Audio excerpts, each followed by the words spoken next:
यशोमती मैया के नंद लाला। अरे मैं भला असत्य क्यों बोलूंगा? अभी अभी यही थे श्रीहरि। हाँ,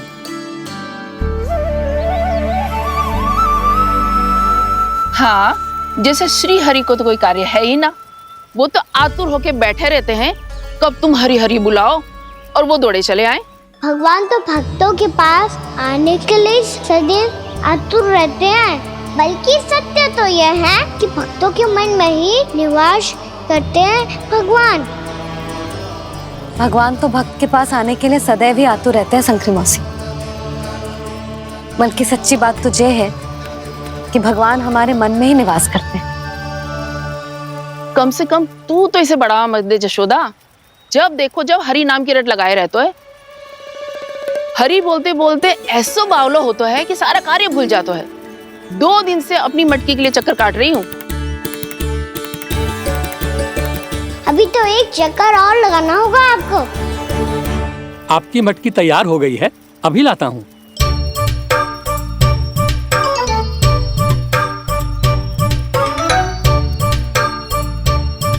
लो जी मटकी।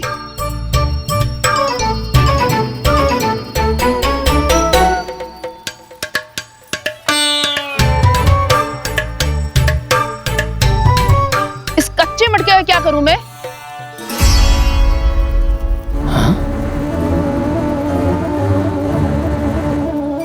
पर इसे तो मैंने भट्टी में पकाया था। अब तू ही देख ले कितना ध्यान रहता है इस कार्य पे। और कह तो है कि श्री हरि आते हैं इससे मिलने। हाँ आते हैं और आगे भी आएंगे हमारे श्रीहरि हमसे मिलने। और आके मोक्ष देंगे, है ना? मांगूंगा तो मोक्ष भी दे देंगे, मांगूंगा तो मोक्ष भी दे देंगे, मांगूंगा तो मोक्ष भी दे देंगे। अभी तो ये बता कि तू मुझे मेरी मटकी कब देगो? और मेरी मांग कब पूरी करोगे भोला राम जी?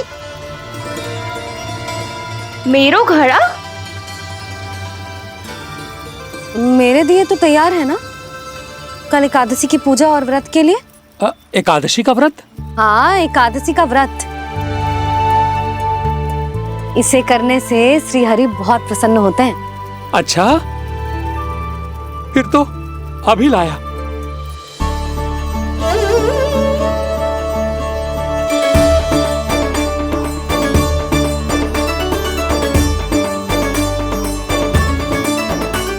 लो जी आपके दिए।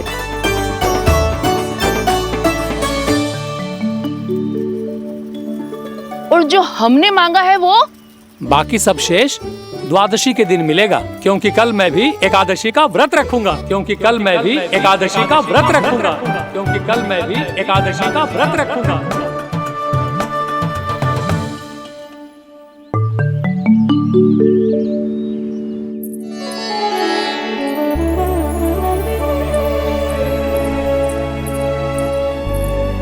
जानकी, फूलों का प्रबंध हुआ कि ना? हाँ भाभी, जे रे। सदैव विलंब कराती है। पर भाभी इस बार तो फूल समय से ही लाई थी। क्या हुआ जशोदा? अभी तो पूजा की तैयारी ना हुई? देखो ना मौसी, ये जानकी ना कुछ छूट ही जाता है इसके कारण। एकादशी की पूजा और व्रत आते ही जसोदा भाभी इतनी वग्र हो जाती है। ऐसो क्या हो इस पूजा में?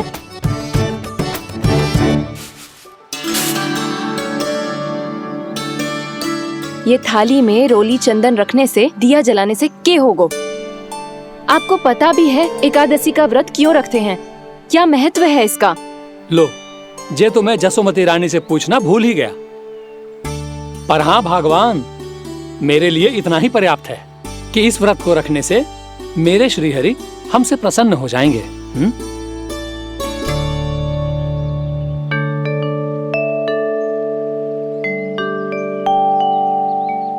नारायण ही जाने ऐसे कैसे पूजा करते हैं जे श्री हरि की एक मूर्ति तक ना है इनके पास।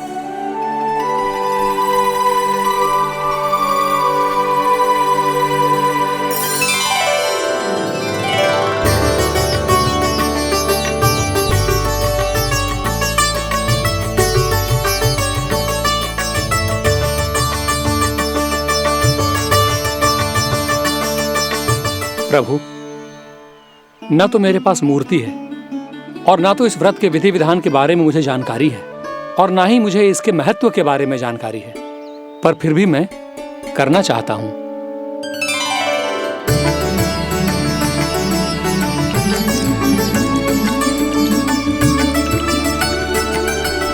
इसीलिए मैं दृढ़ संकल्प लेता हूं, पूरी निष्ठा के साथ, श्रद्धा के साथ और पूरी आस्था के साथ मैं इस व्रत को संपन्न करूंगा।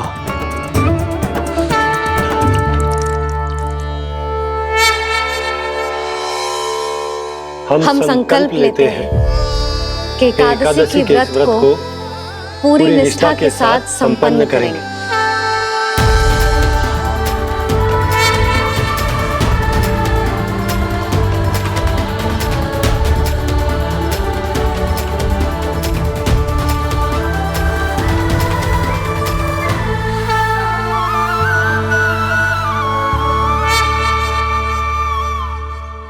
तुलसी जी के पत्ते तो हैं ही ना। श्री नारायण को तुलसी जी के पत्ते के बिना भोग ना चढ़तो है। जानकी, तुलसी के पत्ते कहाँ हैं? भाभी, मैं तो कब से यही पूछना चाह रही थी कि तुलसी के पत्ते लाऊं क्या, पर आप तो व्यस्त थी ना। तुझे कितनी बार समझाओ है ना, यदि तेरे कछु करने से किसी और की कोई हानि ना हो रही हो या किसी के अच्छे कार्य में सहायता हो रही हो तो मुझसे आज्ञा लेने की आवश्यकता ना है। समझ गई भाभी, आगे से जाना उनको। ले अभी लेकर आती हूँ।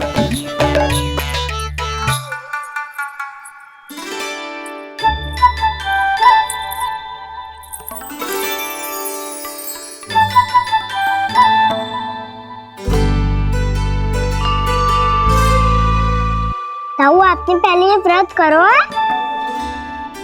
आपको इसका महत्व पता है? भाभी चले। जानकी, तुमने ये व्रत करो है? फिर तुमको इसका महत्व पता है? सुमति जी, आपको पता है इसका महत्व? कान्हा, क्यों तंग कर रहे हो सबको? मैया, सबने करो ये व्रत, मुझे भी करना है।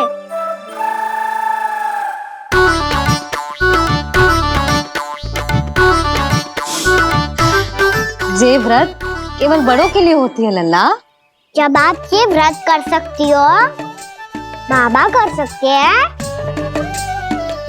ये सारी गोपियां कर सकते हैं, वो भी कर सकते हैं, तो मैं क्यों ना कर सकता? क्योंकि तू कल तक भूखा ना रह पाएगा लल्ला। जब भक्त रह सकते हैं, फिर मैं क्यों नहीं रह सकता? मेरा अर्थ है कि नारायण के भक्त मैया,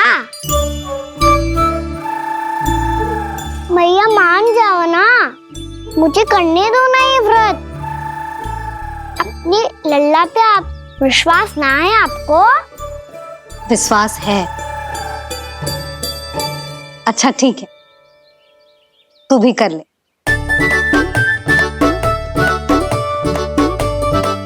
पर मैया, व्रत की कथा तो सुनाओ, मैं तो अबध हूँ ना। मुझे कैसा पता चलेगा कि ये व्रत करते क्यों हैं?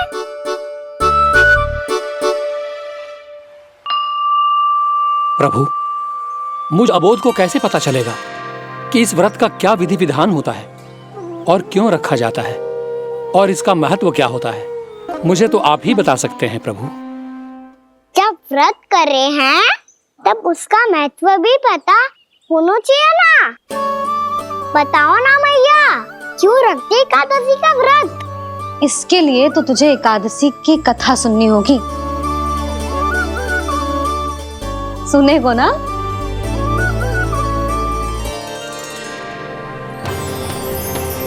वसुदेव सुतं देवं कंस चाणूरमर्दनम् श्रीहरि,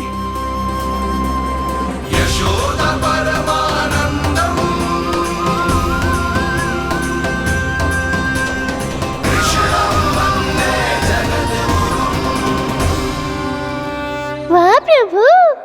अपने भक्तों को एकादशी व्रत का महत्व समझाने का अच्छा उपाय खोज निकाला है आपने।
अब सब जन एकादशी के व्रत की कथा ध्यान से सुनना, तभी जे व्रत पूरा माना जाएगा। समझो लल्ला।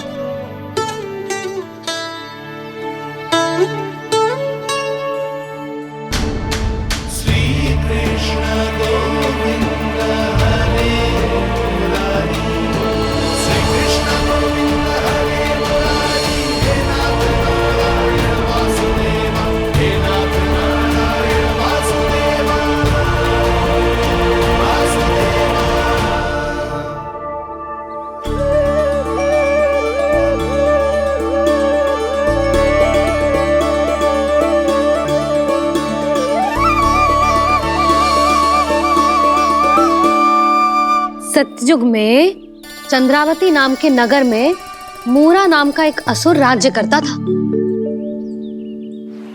ओम ब्रह्मदेवाय नमः। ओम ब्रह्मदेवाय नमः। ओम ब्रह्मदेवाय नमः। ओम ब्रह्मदेवाय नमः।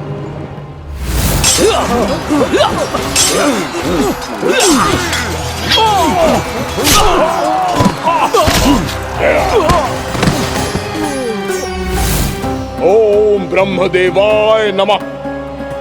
ओम ब्रह्मदेवाय नमः। जब उसने देवताओं के हाथों असुरों की पराजय देखी, तब वो वरदान पाने के उद्देश्य से ब्रह्मा जी की तपस्या करने चला गया।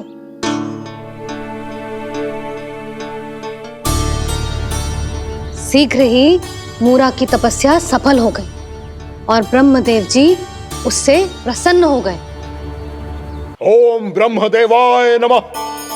ओम ब्रह्मदेवाय नमः। ओम ब्रह्मदेवाय नमः। ओम ब्रह्मदेवाय नमः। ओम ब्रह्मदेवाय नमः। ओम ब्रह्मदेवाय नमः। ओम ब्रह्मदेवाय नमः। ओम ब्रह्मदेवाय नमः। ओम ब्रह्मदेवाय नमः। मूरा, प्रणाम ब्रह्मदेव। तुम्हारी तपस्या सफल हुई। बोलो, तुम्हें क्या वर चाहिए?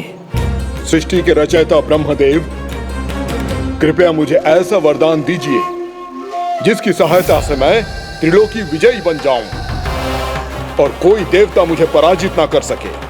यहां तक कि देवताओं के रक्षक, सृष्टि के संचालक भगवान श्री विष्णु के लिए भी मैं अपराजय रहूं। तथास्तु, तथास्तु, तथास्तु। प्रणाम ब्रह्मदेव।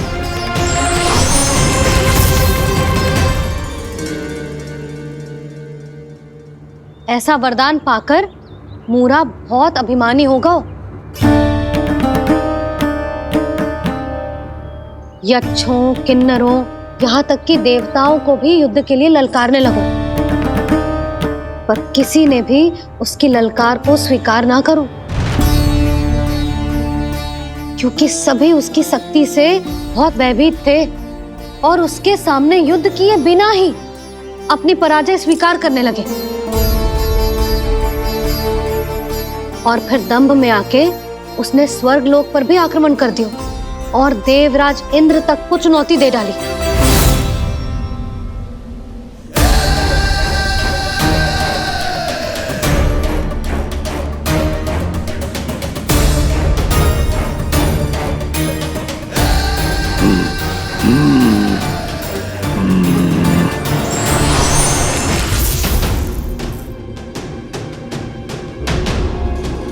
मैं प्रतीक्षा कर रहा हूं देवराज, क्या उत्तर है तुम्हारा?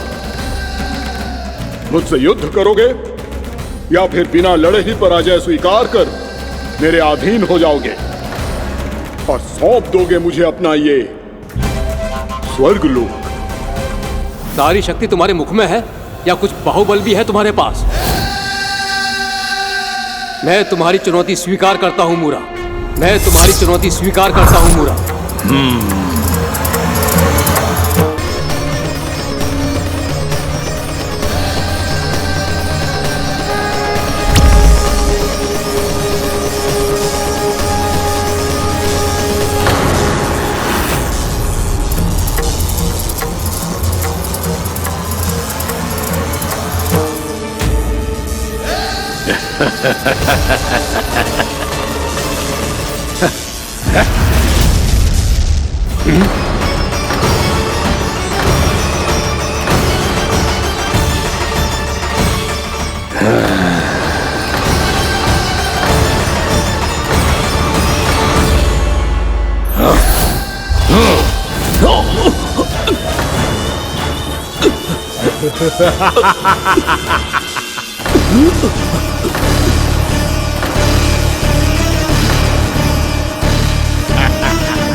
खैरिए देवगण, असुरराज मुरा को ब्रह्मदेव का आशीर्वाद प्राप्त है।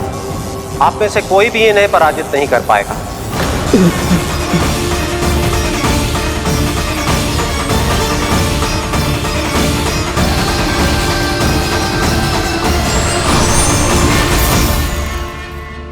एक अवसर और देता हूं देवराज, युद्ध या अधीनता, क्या उत्तर है तुम्हारा देवराज?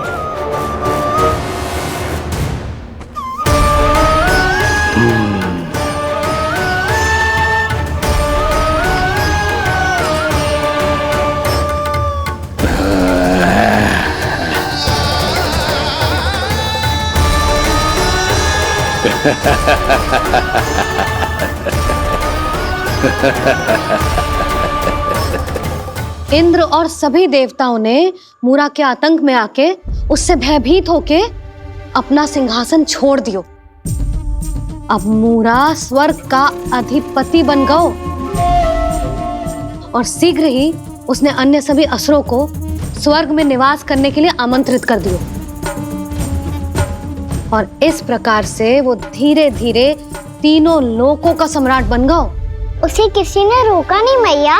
ना लल्ला, इतना साहस किसी में था ही ना। और फिर ये निश्चित करने के लिए कि भविष्य में किसी और असुर की मृत्यु ना हो, वो यमराज पे भी विजय प्राप्त करने के लिए यमलोक की ओर प्रस्थान कर दियो। वो तो अपने आप को और सभी असुरों को अमर बनाना चाहता था। पर देवता और यमराज भी उसकी ये योजना समझ गए थे। इसीलिए उसके आने से पहले ही सारे देवताओं ने श्री नारायण से सहायता के लिए गुहार लगाई। अब केवल आप ही कुछ कर सकते हैं प्रभु। अभी तो मूरा केवल त्रिलोक का स्वामी है और यदि उसने यमलोक भी जीत लिया तो वो जीवन को ही नियंत्रित नहीं करेगा प्रभु, वो मृत्यु का भी स्वामी हो जाएगा। ऐसे में पहले सृष्टि का संतुलन तो नष्ट होगा प्रभु, और फिर स्वयं सृष्टि ही नष्ट हो जाएगी। ऐसा नहीं होगा यमदेव, नियति ऐसा होने ही नहीं देगी। विधि रचेगी खेल और मैं बनूंगा माध्यम। असुर राज मुरा का सामना मैं करूंगा। बस आप मुझे चुनौती देने के लिए उसे तैयार कर लीजिए, चाहे उसके लिए आपको साम दाम दंड भेद कोई भी उपाय क्यों ना अपनाना पड़े।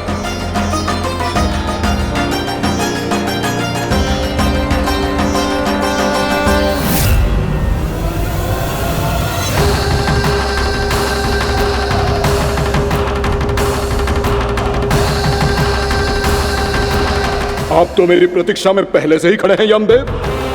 तब तो आपने मेरी चुनौती के बारे में भी सुना ही होगा। कहिए, क्या उत्तर है आपका? मेरा स्वागत करके अपना राज्य त्यागेंगे या मेरा सामना करके अपने प्राण? असुर राज मुरा का सामना मैं करूंगा। बस आप मुझे चुनौती देने के लिए उसे तैयार कर लीजिए, चाहे उसके लिए आपको साम दाम दंड भेद कोई भी उपाय क्यों ना अपनाना पड़े।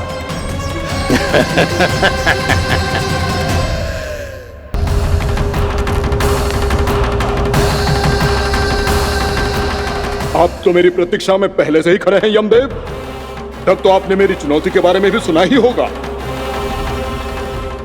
कहिए, क्या उत्तर है आपका?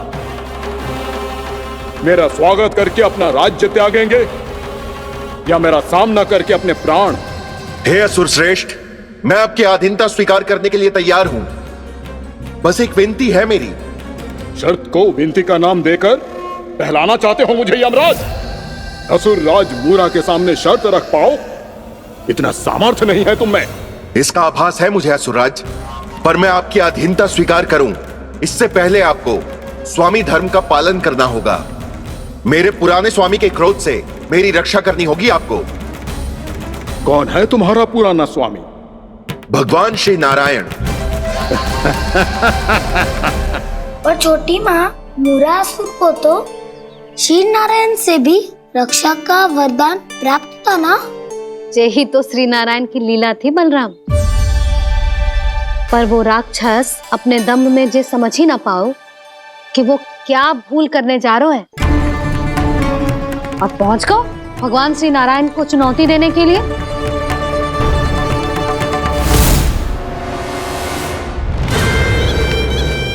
वहीं ठहर जाओ असुर राज मुरा।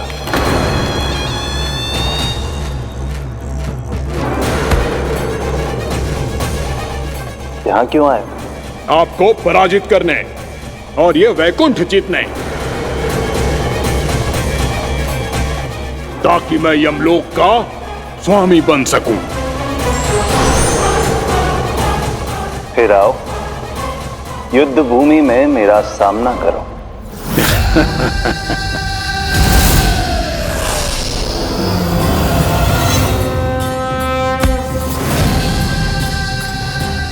ये नहीं जानते कि इनसे ना हारने का वरदान तो मैं पहले ही प्राप्त कर चुका हूं, इसलिए युद्ध ठीक से आरंभ हो पाए उससे पहले ही इन्हें जीत लूंगा मैं।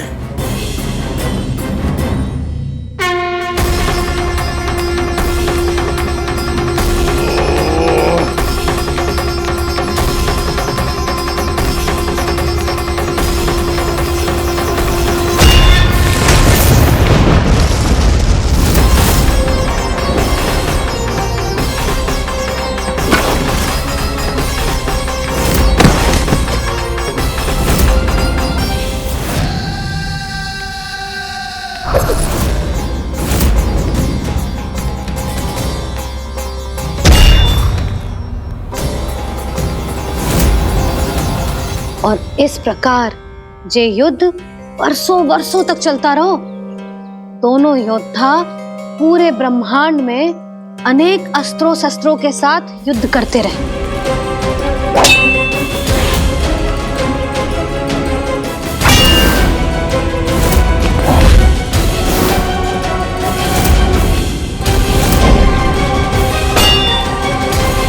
फिर क्या हुआ मैया?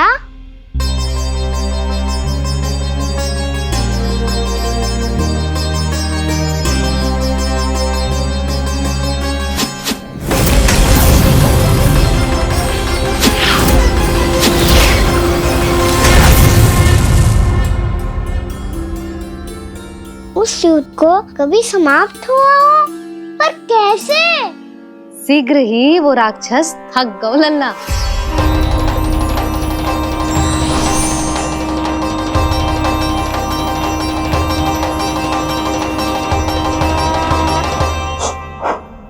खड़े खड़े देख क्या रहे हैं नारायण? आक्रमण कीजिए, वध कर दीजिए मेरा।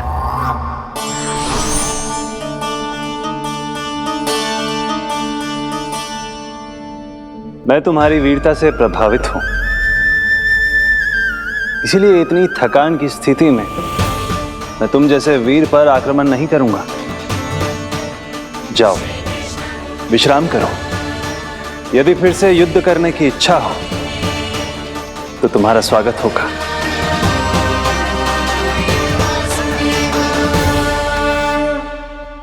जे कह के श्री नारायण बद्रिका आश्रम चले गए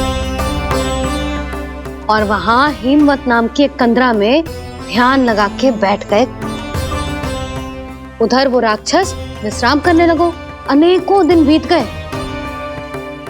और अब वो राक्षस मूरा फिर से स्वस्थ होके बलवान हो गया था। उसने अपनी सारी शक्ति फिर से प्राप्त कर ली थी। श्री नारायण ने उस पर दया करी थी, पर वो फिर से श्री नारायण को छलने को तैयार होगा।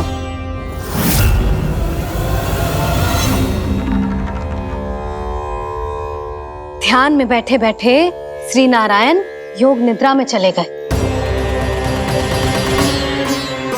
पर दुष्ट मूरा इसी अवसर का लाभ उठा के उनकी कंदरा में घुस आयो ताकि वो सोते हुए श्री नारायण पे आक्रमण कर सके।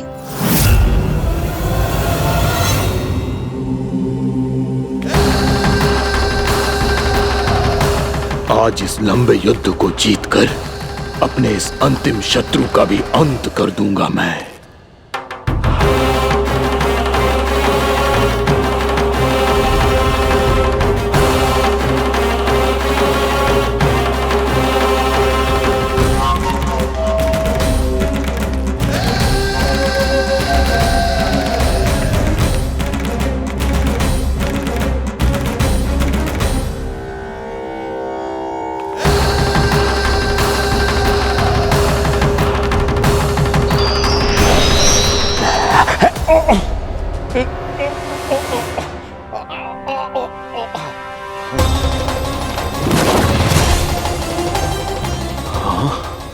दुष्ट राक्षस,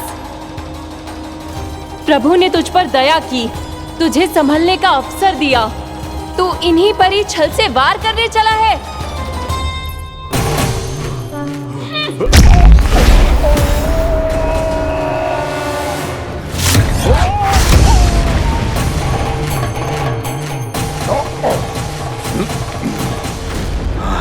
मैं अजय हूँ, मुझे कोई पराजित नहीं कर सकता। ब्रह्मा का वरदान है मुझे। तूने नारायण से अपराजय होने का वरदान मांगा था मूर्ख, उनकी शक्ति से नहीं। ध्यान से देख, मैं तेरी मृत्यु हूं, मृत्यु।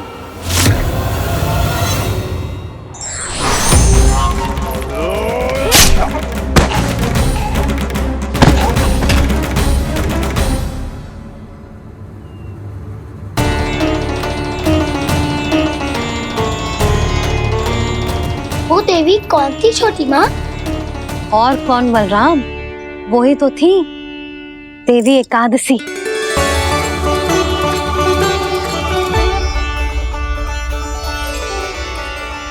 मुझे क्षमा कीजिए प्रभु, आपकी आज्ञा के बिना ही युद्ध करके आपके शत्रु को मृत्यु के घाट उतार दिया। क्षमा नहीं, आपकी तो प्रशंसा होनी चाहिए देवी।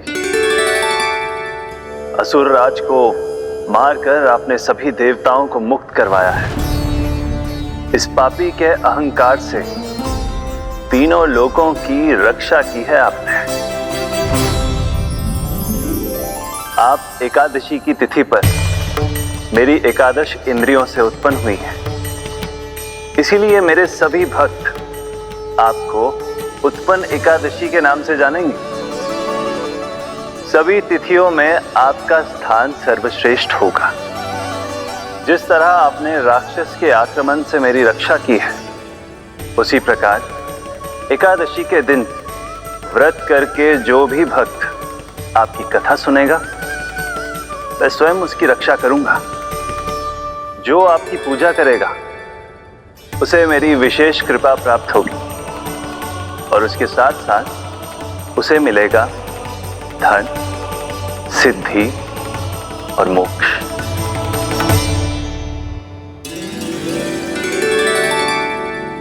इसीलिए आज के दिन व्रत रखने का बहुत अधिक महत्व होता है।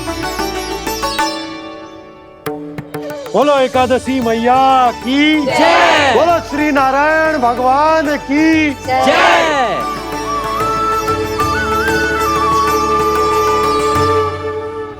प्रभु की कृपा से एकादशी का महत्व भी पता चल गो और मेरा व्रत भी सफल होगा।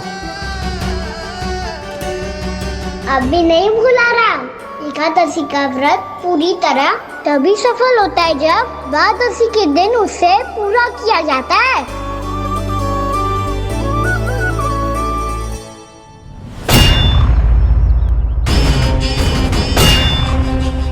आवश्यक है आपको यह आभास होना कि उस विष्णु अवतार को पराजित करने के लिए आपके साधारण योद्धाओं में वो सामर्थ्य नहीं है। वो विष्णु अवतार कुछ अधिक ही असाधारण है।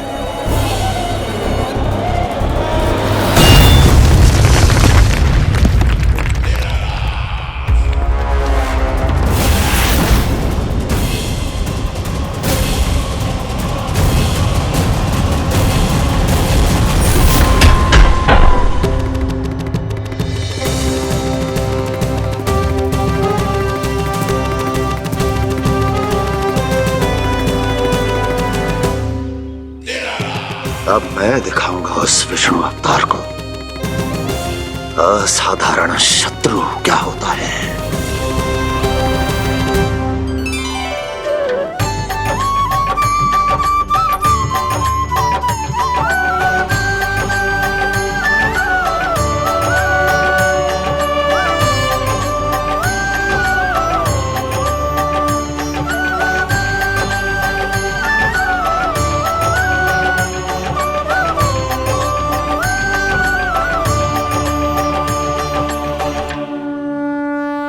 मामा अधीर हो रहे हैं, पर मैया ने मुझे अभी तक बाहर जाने की आज्ञा नहीं दी है। अभी उन्हें किसी और राक्षस को यहाँ भेजने से रोकने के लिए मुझे ही कुछ करना होगा।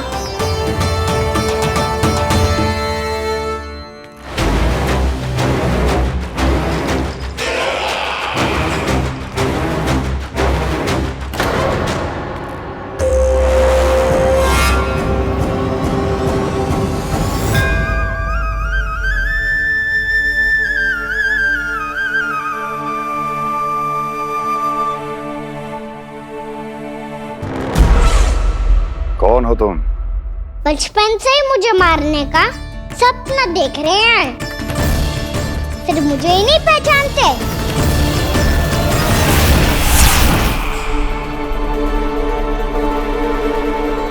बचपन से विष्णु अवतार।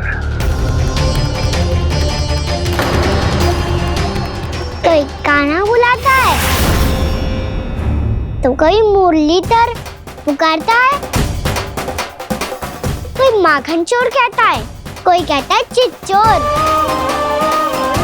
पर विष्णु अवतार इस नाम से तो बस आप ही मुझे बुलाते हो मामा जी। इतना साहस, ये तो यहाँ आ गया है।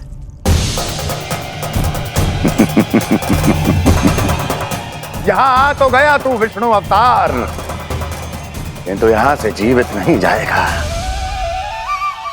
तेरे इस शीश को तेरे धड़ से अलग कर दूंगा मैं।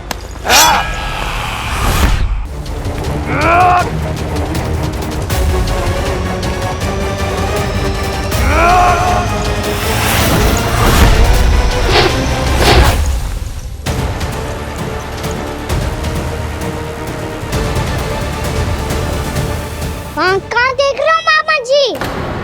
मैं तैयार हूँ।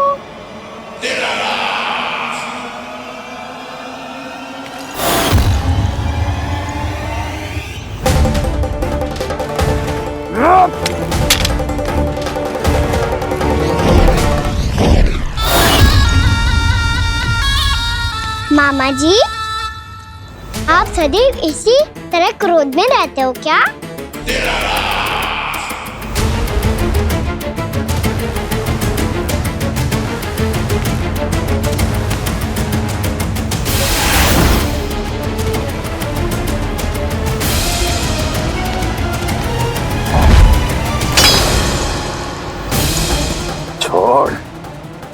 छोड़ मेरी तलवार को। छोड़ो तो तब जब पकड़ा हूँ।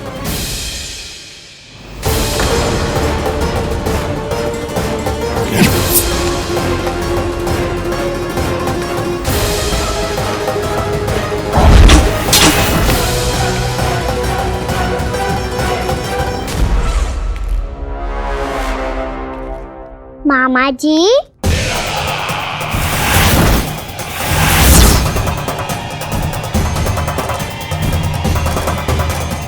आप थक गए होंगे, थोड़ा विश्राम कर लो।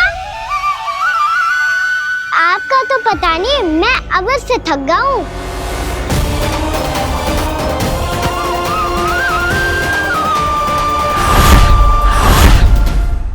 मेरे सिंहासन पर बैठने का तू साहस।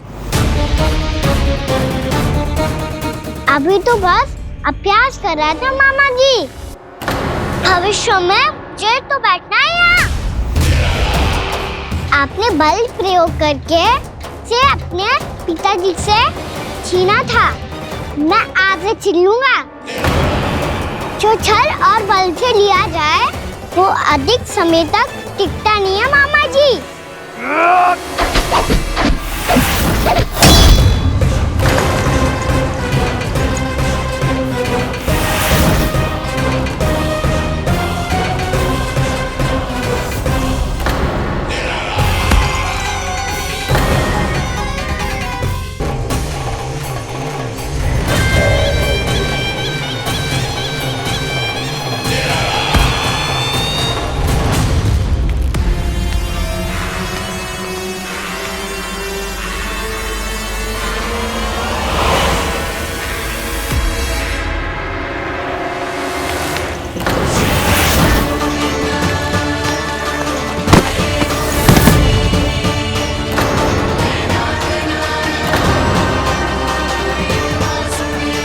शीघ्र ही आपको ये सिंहासन छोड़ना होगा।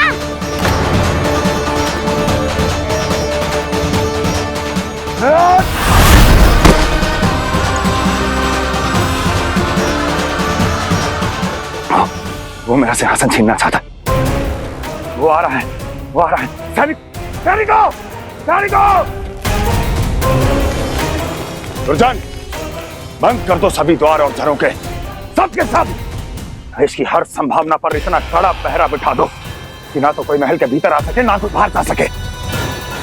मुझे महल की चप्पे चप्पे की सूचना चाहिए। जाओ।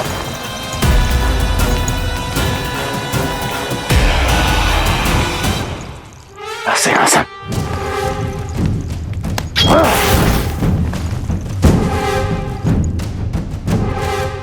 अब आ, दुष्ट मायावी, ए छलिया विष्णु अवतार, मैं कंस तेरी प्रतीक्षा कर रहा हूं।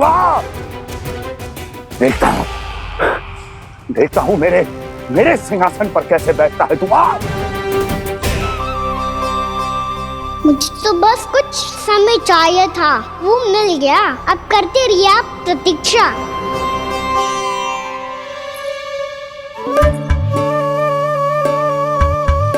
जी अपने आप से बातें क्यों कर रहे हैं जी?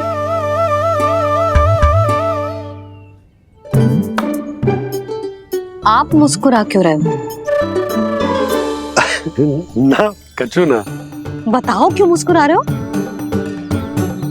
तुम ही पर गए जी।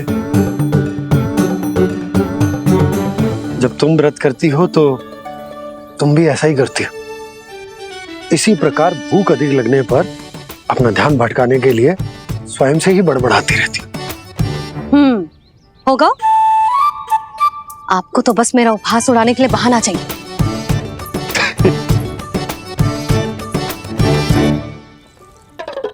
लल्ला, भूख लगी है? ना मैया, व्रत करे तो भूख कैसे लगेगी?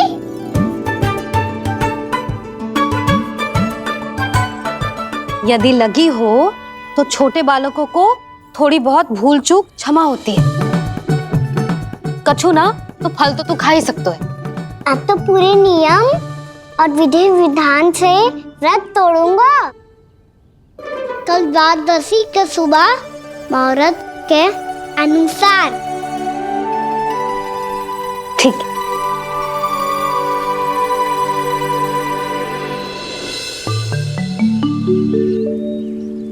लल्ला, एकादशी समाप्त हो गई है, द्वादशी लग गई है। अब तू व्रत तोड़ सकता है, भोजन कर ले। ले।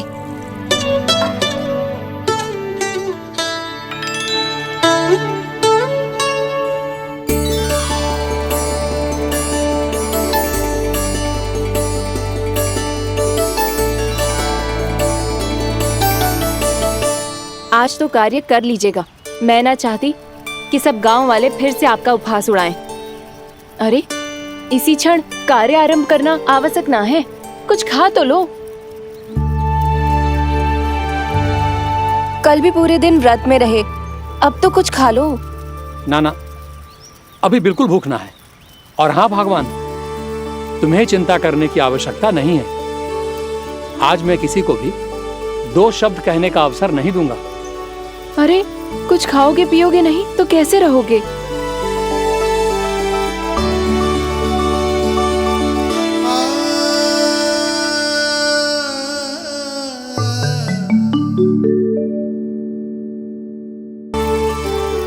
अरे इसी क्षण कार्य आरंभ करना आवश्यक ना है, कुछ खा तो लो। ना ना, अभी बिल्कुल भूख ना है। और हाँ भगवान, तुम्हें चिंता करने की आवश्यकता नहीं है।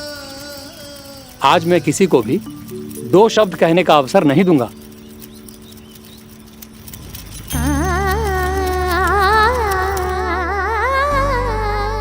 ठहर, मैं तेरे लिए मट्ठा लेके आती हूँ। व्रत के बाद पीने से पेट ठंडा रहता है। रुक।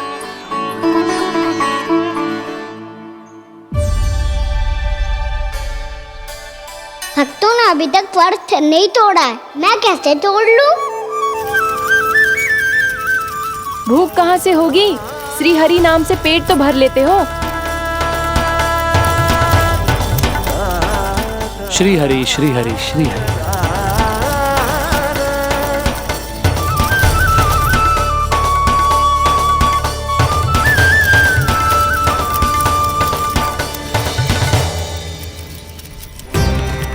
हरि हरि प्रभु हरि, हरि हरि प्रभु हरि, हरि हरि प्रभु हरि, हरि हरि प्रभु हरि। कल से अन्न का एक दाना ना गो है पेट में। अब क्या व्रत तुड़वाने भी आपके प्रभु ही आएंगे? अब क्या व्रत तुड़वाने भी आपके प्रभु ही आएंगे? मैया,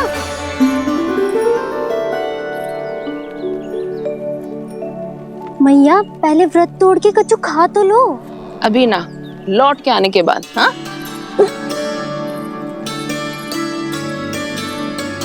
बलराम ठहरो पुत्र, पहले कुछ खा लो, व्रत तोड़ना आवश्यक होता है। मैया ने एकादशी का महत्व बताया। लगता है मुझे सबको द्वादशी पर व्रत तोड़ने समाप्त करने का महत्व बताना होगा। हरि हरि हरि हरि हरि, मेरे हरि।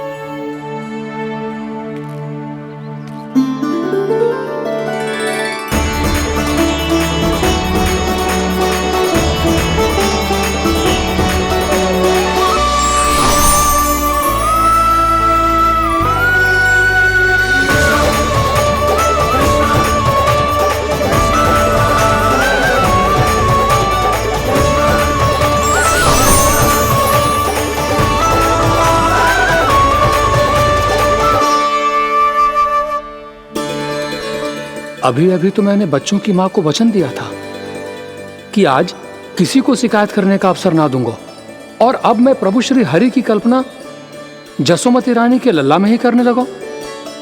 ना ना, ये ठीक ना है।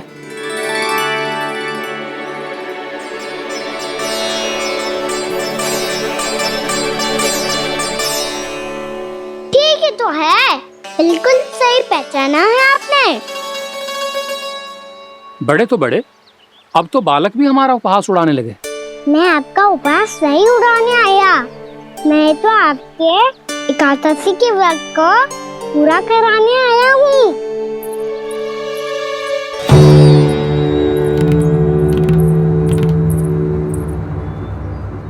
कान्हा,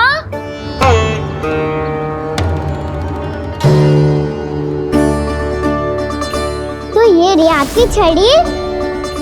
और ये रही मेरी पीठ। सेक देना ताकत तोड़।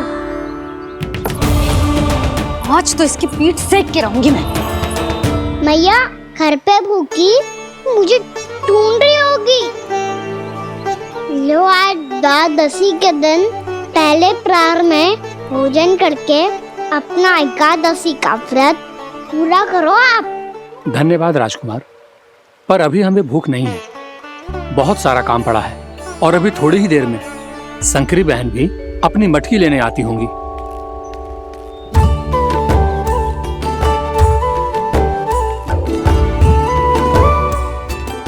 पर मैं आपका व्रत पूरा कराए बिना नहीं जा सकता। भला क्यों? भक्त भूखा रहे और भगवान खा ले, ऐसा हो सकता है भला?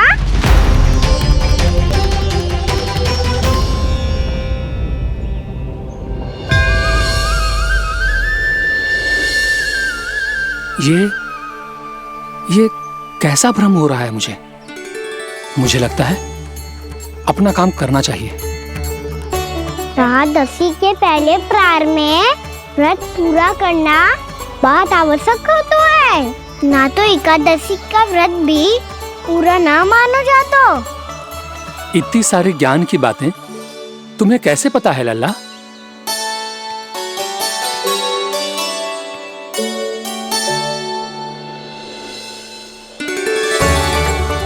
जैसे एकादशी की कथा होती है, वैसे द्वादशी की महिमा भी एक बहुत महत्वपूर्ण कथा है।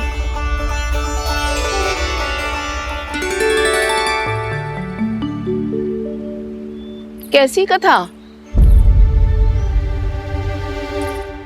बिल्कुल सही समय पे आई हो आप, क्योंकि आपको ये कथा आपको अवश्य सुननी चाहिए।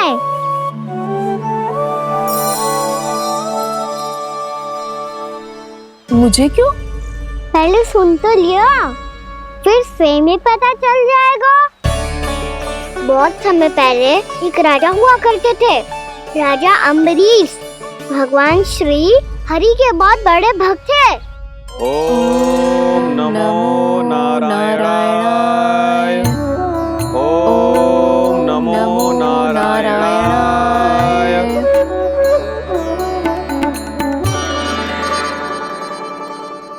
नेक पुण्य के काम करते थे वो। अपनी पत्नी के साथ हरि का नाम जपते रहते थे। उन्होंने 12 माह एकादशी का व्रत करो निर्जल पास किया, और जब उनकी 12वीं एकादशी का व्रत द्वादशी के दिन तोड़ने का समय हुआ, तभी महर्षि दुर्वासा अपनी 100 शिष्यों के साथ उनके महल में पधारे।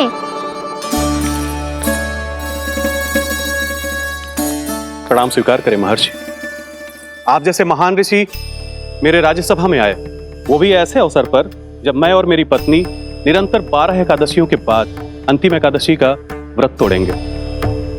इससे बड़े सौभाग्य की क्या बात हो सकती है हमारे लिए? आज आपके साथ साथ मेरा और मेरे शिष्यों का एकादशी व्रत भी पूरा होगा। संभव है प्रभु की इच्छा यही हो कि हम सब अपना व्रत एक साथ तोड़ें। ये तो अत्यधिक प्रसन्नता की बात है महर्षि। तो फिर ठीक है, हम सब यात्रा से थके हैं। व्रत तोड़ने से पहले हम स्नान करना चाहते हैं। जैसी आपकी इच्छा महर्षि। जब तक आप लोग लौटेंगे तब तक आपके सारे प्रबंध यहाँ हो चुके होंगे।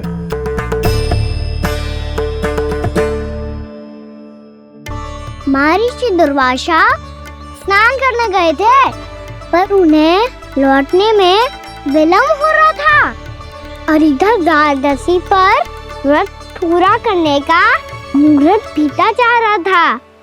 महाराज अम्बरीश बड़ी विरगता के साथ महर्षि दुर्वासा के लौटने की प्रतीक्षा कर रहे थे। महाराज, व्रत तोड़ने का मुहूर्त बीता जा रहा है, बस कुछ ही समय बचा है। महर्षि और उनके शिष्यों को लौटने में न जाने कितना समय लग जाएगा। मेरा सुझाव है कि आप मुहूर्त समाप्त होने से पहले व्रत अवश्य तोड़ लें। गुरुदेव, हमने महर्षि दुर्वासा को वचन दिया है कि जब तक वो लौटेंगे नहीं तब तक हम व्रत नहीं तोड़ेंगे। इसीलिए मैं उनका लौटने के बाद ही भोजन ग्रहण करूंगा। पर महाराज, मुहूर्त यदि बीत गया और समय रहते हो नहीं आए तो महाराज आपका व्रत पूरा नहीं होगा। महाराज आपको उसका फल नहीं मिलेगा। महाराज 12 एकादशियों का व्रत व्यर्थ चला जाएगा। किंतु गुरुदेव, यदि मैंने भोजन कर लिया तो ये तो अतिथियों का अपमान होगा। आप उचित कह रहे हैं महाराज।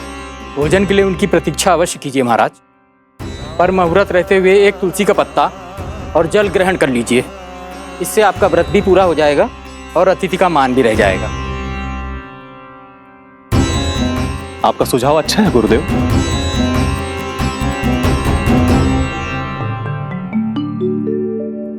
जैसे ही महाराज ने तुलसी का पत्ता खायो, वैसे ही महर्षि दुर्वासा लौट आए। महाराज,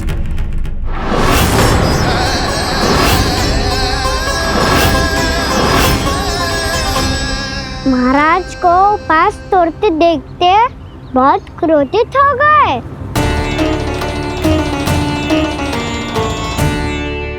बहुत बड़े भक्त हैं आप, परंतु आप ये नहीं जानते अपने अतिथियों के साथ कैसा व्यवहार करना चाहिए।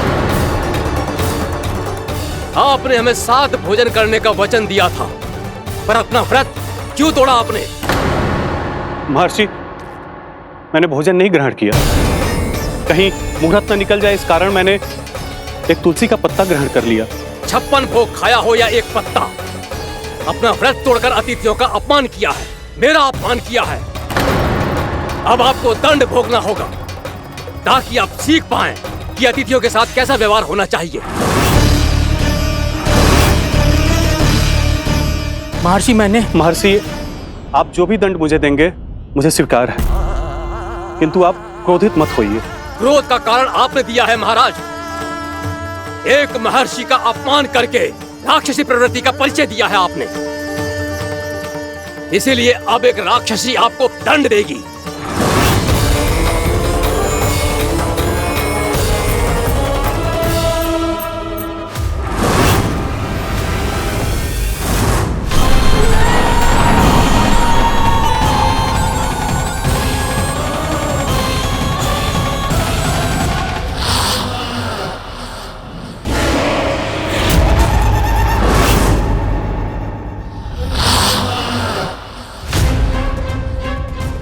हे प्रभु, यदि मैंने सच में महर्षि का अपमान करने की भूल की हो तो मैं उसका परिणाम भोगने के लिए प्रस्तुत हूं।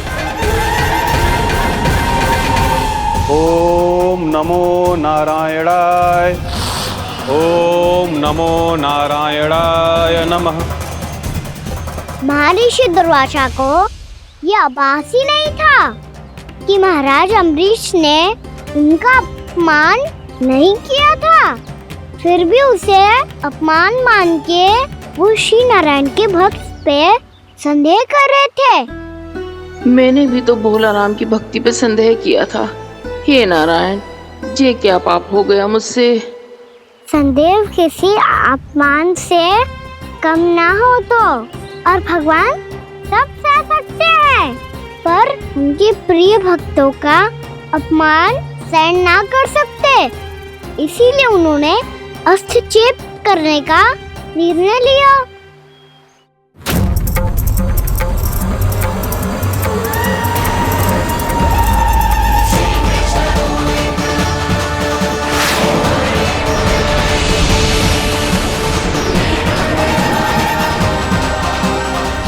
ओम नमो नारायणाय।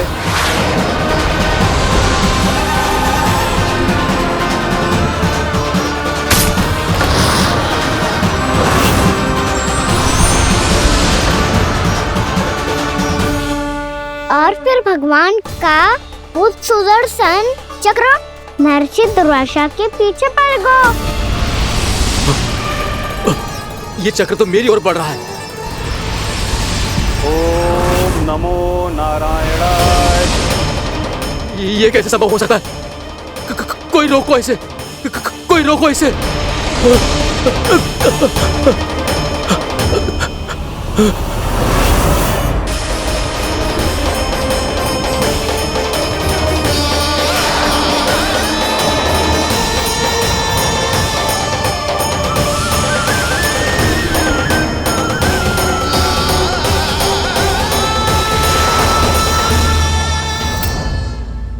चक्र से अपने प्राण जैसे तैसे बचाते बचाते महर्षि दुर्वासा ब्रह्मलोक जा पहुँचे।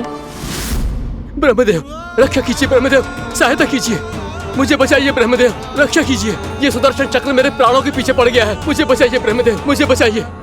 महर्षि, मैं चाहकर भी आपकी सहायता नहीं कर सकता। ऐसी स्थिति में यदि कोई कुछ कर सकते हैं तो वो है सुदर्शन चक्र के स्वामी विष्णु, क्योंकि सृष्टि में केवल वही है जो इसे नियंत्रित कर सकते हैं।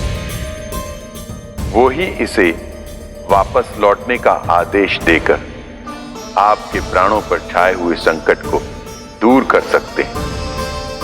किंतु हां, मैं सुदर्शन चक्र से इतना अवश्य कहूंगा कि जब तक आप विष्णु लोक में पहुंच नहीं जाते, वो आपको किसी भी प्रकार की हानि ना पहुंचाए। आपका बहुत बहुत धन्यवाद, आपकी सदा ही जय हो।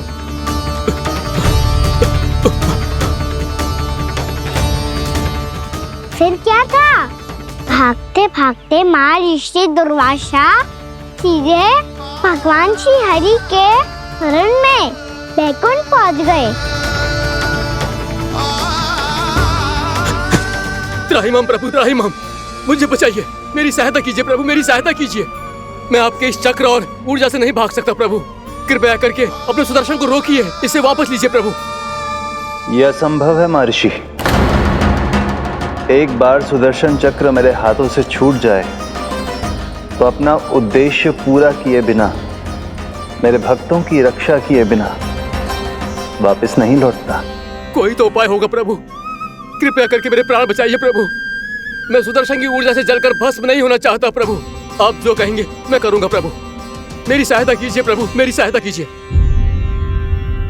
उपाय है, किंतु मुझे नहीं लगता कि आप वो कर पाएंगे।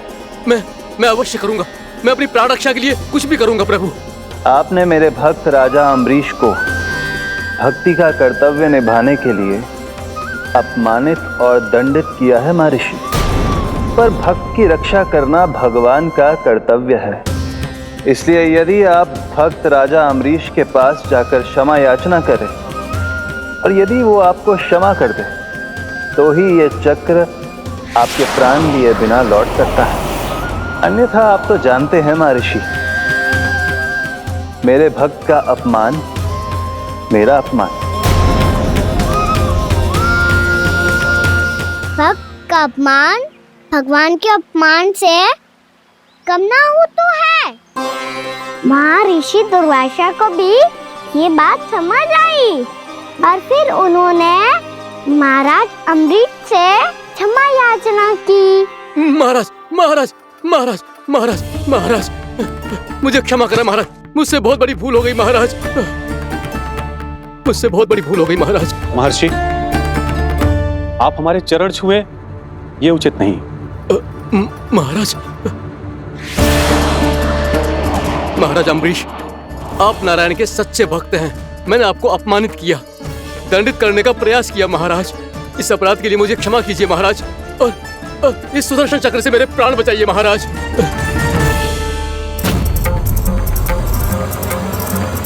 हे महान सुदर्शन, यदि महर्षि के लिए मेरे हृदय में अभी भी वही सम्मान और प्रेम हो जो इनके प्रथम आगमन पे था, तो कृपया आप अपने धाम वापस लौट जाइए।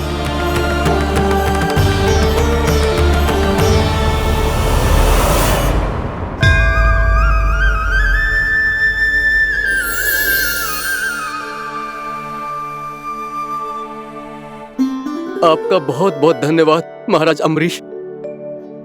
मैं आपको आशीर्वाद देता हूं कि आप देवराज इंद्र के समान शक्तिशाली हों। आपकी कीर्ति का पताका 10 दिशाओं में फहराए। मेरी बस एक ही इच्छा है महर्षि, कि मैं आपके साथ अपना उपवास तोड़ सकूं। अवश्य महाराज, हम सब भोजन आपके साथ करेंगे और अपने आप को नारायण की सेवा में अर्पित करके व्रत को पूरा करेंगे, क्योंकि आज जो यहाँ हुआ है उससे सिद्ध हो चुका है कि एकादशी व्रत का फल द्वादशी की सुबह भोजन करने से ही प्राप्त होता है।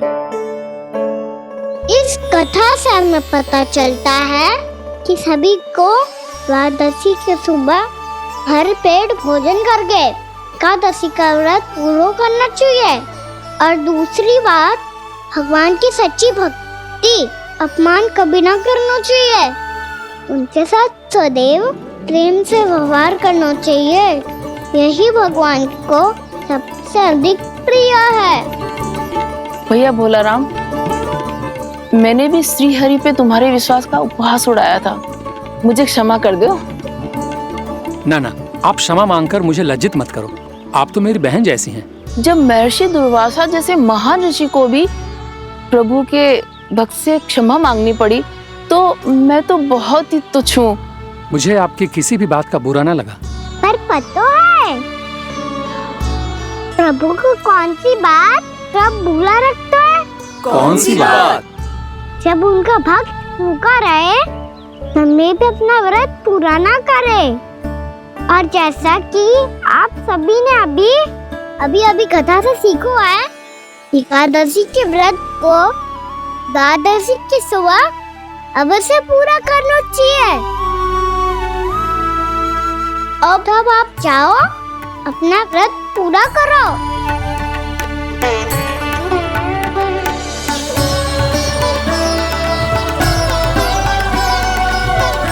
मैं आपके लिए जल लेके आती हूँ।